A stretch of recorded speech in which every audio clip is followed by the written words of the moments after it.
आजही ओवैसी साहेबांनी मला सांगितलं की आता तुम्ही औरंगाबादला बघू नका, तुम्ही महाराष्ट्रामध्ये जाऊन फिरा करते. मी जाईल दुसऱ्या ठिकाणी, तिथे जाऊन काम करेन. माझं लक्ष एकच आहे, सांगते हरामखोर, हे हरामखोर, हे हरामखोर. आणि तुम्हाला इम्तियाज जलील दिसलं, MIM दिसलं फक्त. हे टाकल्या हे सगळं कोणी सांगत होते रे बाबा? तर त्यापेक्षा बोललेलं आहे ते मी पुन्हा बोलायला तयार आहे की जेव्हा एका मुख्यमंत्री एका लहान मुलीशी म्हणजे एका युतीचा ते बुरखा आपल्या हातातून काढून घेतो, ते एक निंदनीय गोष्ट आहे.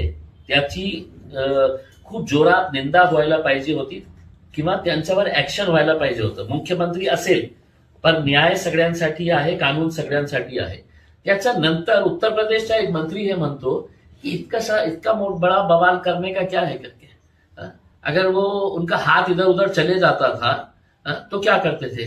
आम्ही म्हटलं तुमचे हात तोडून दुसऱ्या हातात दिले असते आम्ही. आणि फक्त ती मुलगी जी आहे ते मुस्लिम आहे नाही, ती कोणतीही मुलगी कोणत्याही जाती कोणत्याही धर्माच्या बाबतीत एका मुलीच्या बाबतीत त्यांनी असं बोललं असतं तर आमचं उत्तर तेच असलं असतं. पण हे जे मंत्री साहेब बोलत आहे ना की MIM पक्ष, हे संजय शिरसाट साहेब गुवाहाटीला कशाला गेले होते?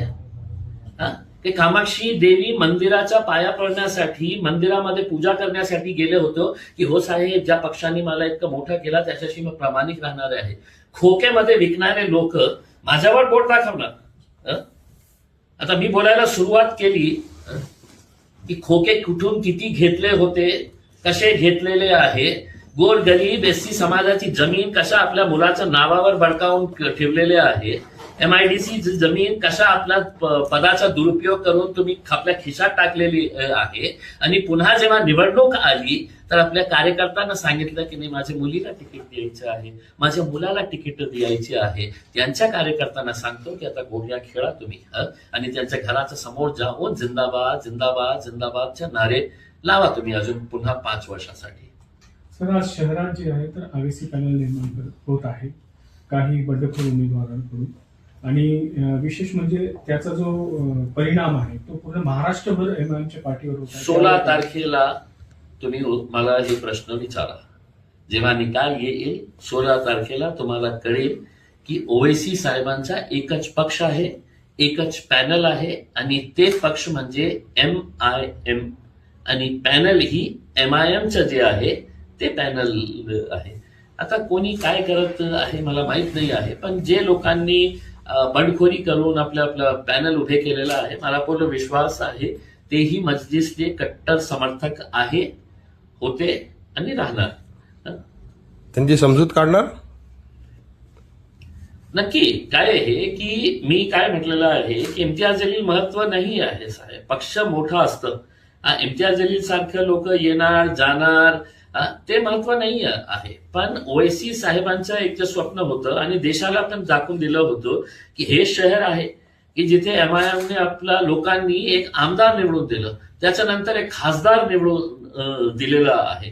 ते कशामुळे झालेला होता? जेव्हा आपण सगळे लोक एकत्र आले होते म्हणून हे शक्य झालं होतं. आता तुमची नाराजगी माझ्यावर असेल तर तुम्ही त्याचा फटका MIMला कशाला देत आहे?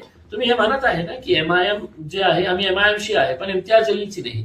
ठीक आहे, इम्तियाज जलील उद्या नाही राहणार, पण 5 वर्ष तुम्ही इम्तियाज जलीलमुळे MIMला फटका देणार का? तुमचं प्रेम आहे ना आजही MIM वर, मग तुम्ही MIMला मागे खिचणार आहे का 5 वर्षासाठी? निवडणूक संपल्यानंतर ओवैसी साहेबांना सांगा की साहेब आम्ही या पक्षामध्ये काम करणार. किंवा आजही ओवैसी साहेबांनी मला सांगितलं की आता तुम्ही औरंगाबादला बघू नका, तुम्ही महाराष्ट्रामध्ये जाऊन फिरा करते. मी जाईल दुसऱ्या ठिकाणी, तिथे जाऊन काम करेन. माझं लक्ष एकच आहे की MIM पक्षाला कसा मोठा करायचं आहे, त्यामध्ये इम्तियाज जलील काही मायने नाही रखते. सर, निवडणुकीपूर्वीच जे आहेत तर 65 उमेदवार बिनविरोध निवडून आलेले आहे. मी बोललो ना याच्या बाबतीत गुंडगिरी. मराठी नाही, काय आहे की हे फक्त आणि फक्त भारतीय जनता पार्टी आणि एकनाथ शिंदे साहेबांची शिवसेनेची गुंडगिरी आहे. कोणीही बोलणार नाही याच्या बाबतीत. मी स्पष्टपणे बोलतो की लोकशाहीला जिवंत ठेवायचं असेल तुम्हाला आणि तुम्ही असा प्रकार घडवून आणणार आहे की कॅन्डिडेट्सला उचलून जबरदस्ती फॉर्म भरण्यासाठी पोलीस सेक्युरिटीमध्ये जावं लागलं होतं.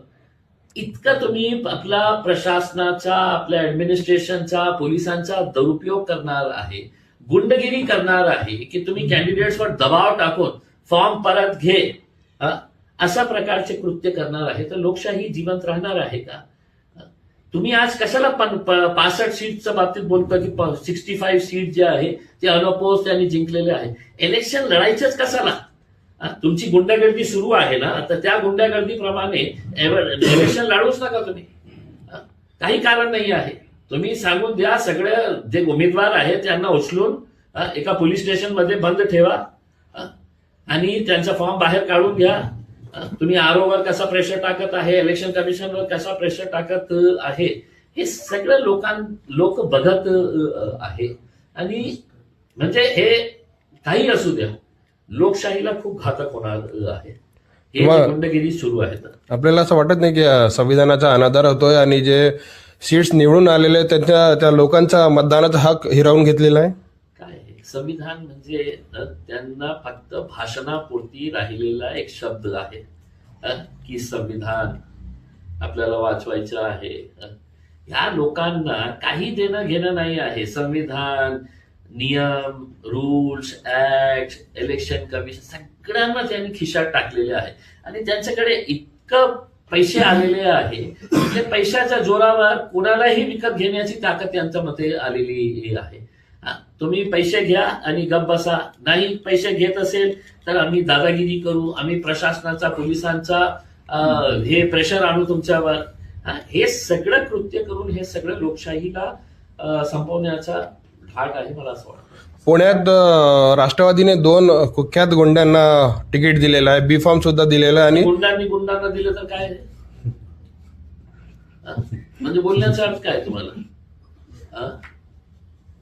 भाई गुंडांना दिलं तर तुमच्या बोलण्याचा अर्थ काय आहे? ज्या समाजामध्ये तुम्ही उठतो बैठतो, तुम्ही त्यांच्याशी संपर्क आहे, तर तुम्ही कोणते प्रामाणिक आहेत?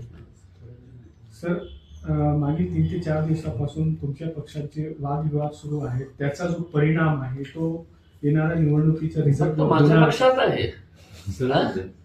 भारतीय जनता पार्टीचे केंद्र मंत्री राहिलेले खासदार, सिटिंग खासदार, कॅबिनेट मिनिस्टर मागच्या दारातून त्यांना पळवून लावायला लागले. Party with a difference. Bharatiya Janata party खूप शिस्तबद्ध पार्टी आहे.